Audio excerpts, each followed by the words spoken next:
me once, shame on you.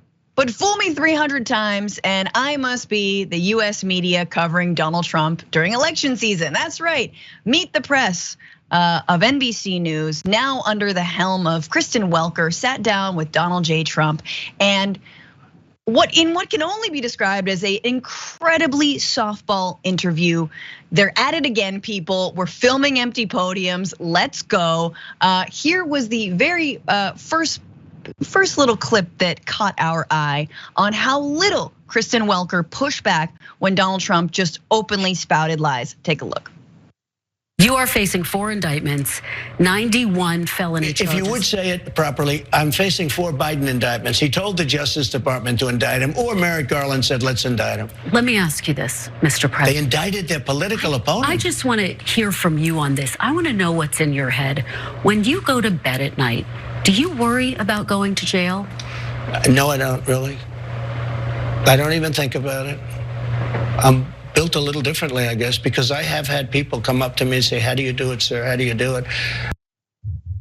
Yeah, not just people who've come up to you. That was Meet the Press's host, Kristen Welker, asking you, how do you do it effectively? When you lay your pretty little head down at night, what happens? Are you worried about going to jail? No, there's nothing, but I'm built different. Nothing but tumbleweeds up in here.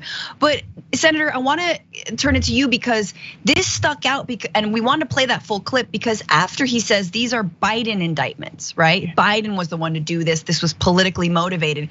She doesn't stop him there. She immediately rolls into, but are you worried about going to jail, right? There's no pushback. What did you make of that exchange? Yeah, I'm not sure. I mean, Trump is really good at capturing the moment. I mean, he's a master of it. Excuse me. You know, he did that all through when he was running in 2016 and also in 2020. But on the debate stage is where he does it the most. He overtalks people. And yeah, she should have said, wait a minute now, Mr. President, these are not the Biden indictments. That's not how the system works. And just going straight to, do you worry about going? Of course, he's not worried at all because he is the master of illusion. And I don't know how he does it either. I mean, that's serious because any other person would be brought to their knees based on being impeached twice, all of these indictments, maybe more to come. But this man is still operating like it's business as usual. You know why? Because he is in full control of the media for the most part, meaning his cachet, like who he is. He dominates earned media and he knows it. And he's like Pac-Man right now. I mean, he's just gobbling it all up. This is his element, Francesca, really. I think he gets stronger when things like this happen to him.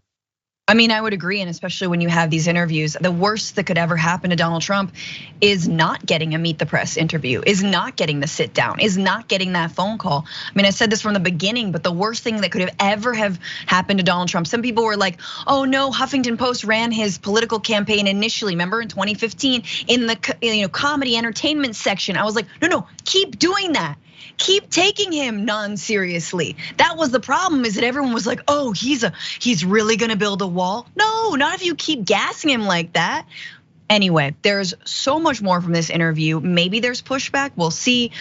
This was a fun moment, given that Donald Trump is facing now confirmed 4 indictments, 91 charges. And a lot of the people who've been indicted are also his co-conspirators, his former lawyers that he has to get, again, newer armies of lawyers to help him out on because they've all been burned. Here he is talking about those lawyers and whether or not it was them whose advice he followed or his own instinct, as it is put. You called some of your outside lawyers. You said they had crazy theories. Why were you listening to them? Were you listening to them because they were telling you what you wanted to hear? You know who I listened to myself? I saw what happened.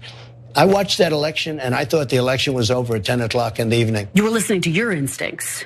My instincts are a big part of it. That's been the thing that's gotten me to where I am, my instincts.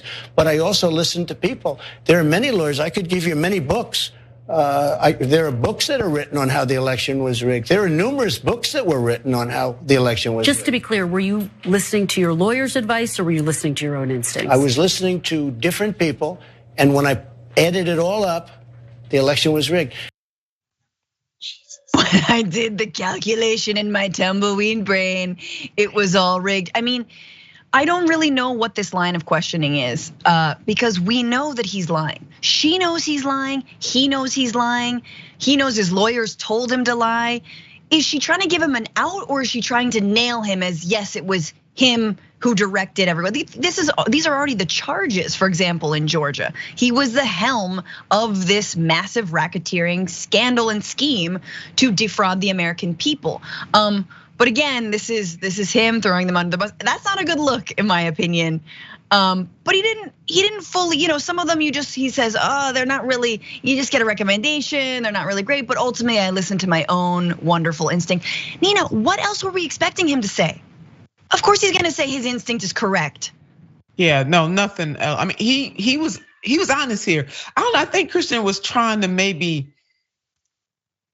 really get in his head, thinking if she takes the kind of soft, smooth, and I don't mean soft, I'm not trying to be negative, but just kind of velvet glove way that she might get him to say something that he wouldn't ordinarily say. The challenge is, this is Donald J. Trump. This is what he specializes in. And he was quite honest there. He said, hey, I listened to my instincts. Right. This is how I've gotten where I am today, my instincts. And guess what? He ain't lying. Now, had that been any other like just pure mortal person, they'd be done for. But no, it's Donald J. Trump. He generates lots of clicks. He generates lots of media. I think we're gonna be talking about the man even when he's gone from this earth.